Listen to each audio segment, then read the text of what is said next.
નમસ્કાર વિદ્યાર્થી મિત્રો, હું શૈલેષ દલસાણિયા નિરંજન સ્કૂલમાં આપનું હાર્દિક સ્વાગત કરું છું.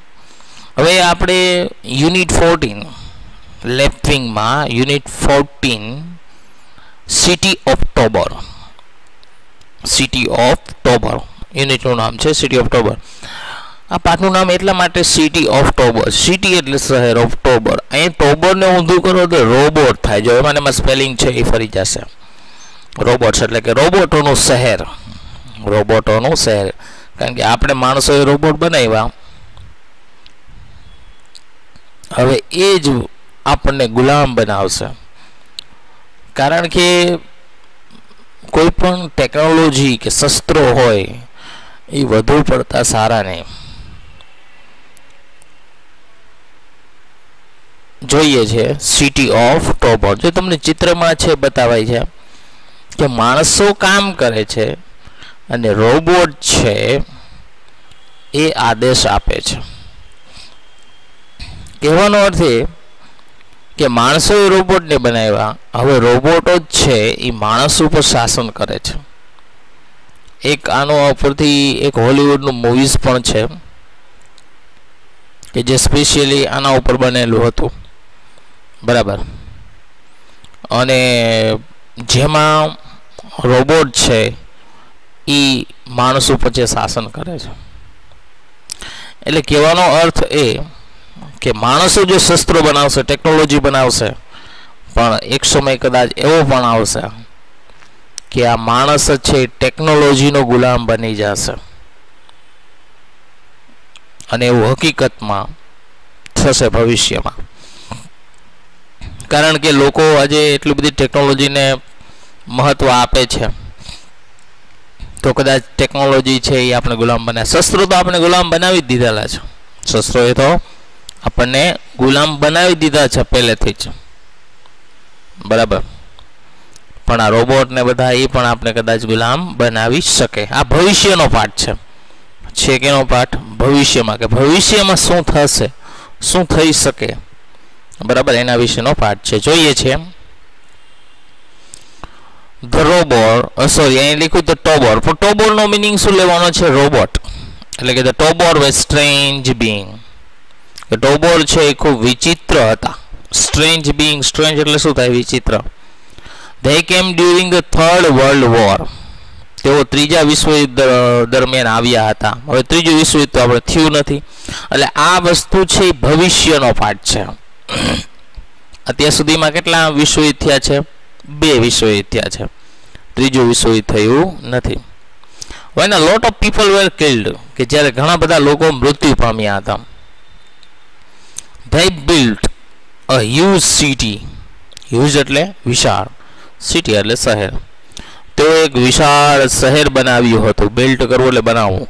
એન્ડ બીકમ્સ અ રૂલર્સ, અને તેઓ શાસક બન્યા હતા. આ રોબોટે શું કર્યું? બધાએ એક મોટું સિટી બનાવ્યું, અને એ સિટી સ્પેશિયલી કોનું? રોબોટોનો. એન્ડ ધે મેડ ધ નમ્સ, અહીં જો નમ્સ છે, જ્યાં નેમ્સ જેને બોલી શકાય, NEMS, એનો મિનિંગ છે મેન. મેન એટલે માણસો. જો એમાંથી સ્પેલિંગ થઈ જાય મેન. ધે સ્લેવ, સ્લેવ એટલે ગુલામ. અને તેઓએ માણસોને ગુલામ બનાવ્યા હતા. The city was like a huge factory with a silver roof, કે સિટી છે એક મોટી વિશાળ ફેક્ટરી જેવું હતું. વિથ સિલ્વર રૂફ, કે જેનું છાપરું છે એ સિલ્વર હતું, એટલે કે રૂપેરી, એટલે કે સિલ્વર ટાઈપનું. ખબર છે ફેક્ટરીઓ હોય જનરલી એના ઉપરના જે છાપરા હોય જનરલી કેવા હોય છે? તો કે silver. The Nums had to live, માણસોએ રહેવું પડતું હતું. એન્ડ વર્ક હિયર, અને કામ કરવું પડતું હતું. એટલે પરાણે ત્યાં રાખતા, માણસોને ગુલામ બનાવી રાખતા. And they never so the sun, અને તેઓએ ક્યારે સૂર્યને જોયો ન હતો. કારણ કે બહાર નીકળવા જ દેતા નહોતા, એક ગુલામ તરીકે છે રાખતા હતા.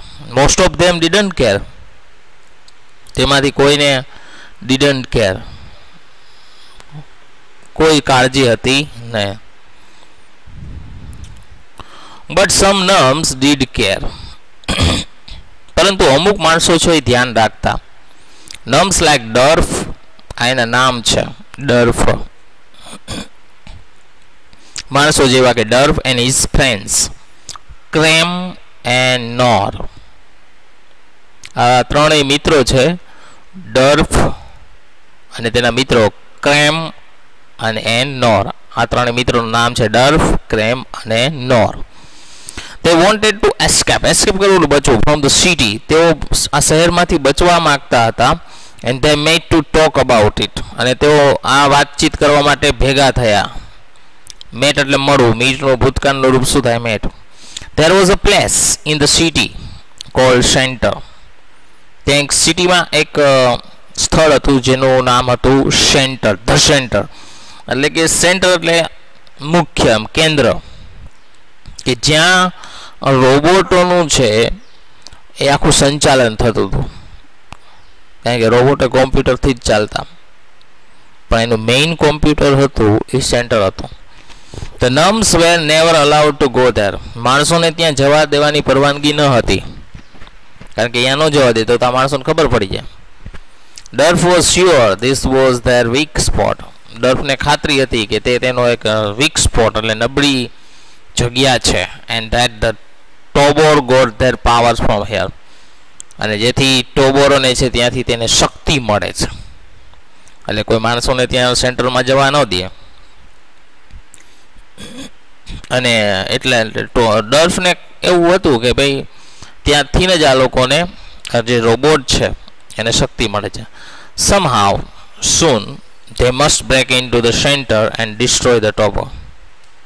એને કોઈ પણ રીતે ઝડપથી તેઓએ આ સેન્ટરે પહોંચવું પડશે અને તેને ડિસ્ટ્રોય ધ રોબોટ, અને આ રોબોટોનો નાશ કરવો જ પડે. હવે શું એક પ્લાન કરે? That night, તે રાત્રે ડર્ફ couldn't sleep. ડર્ફને ઊંઘ ન આવી. He was thinking about how to get into the center.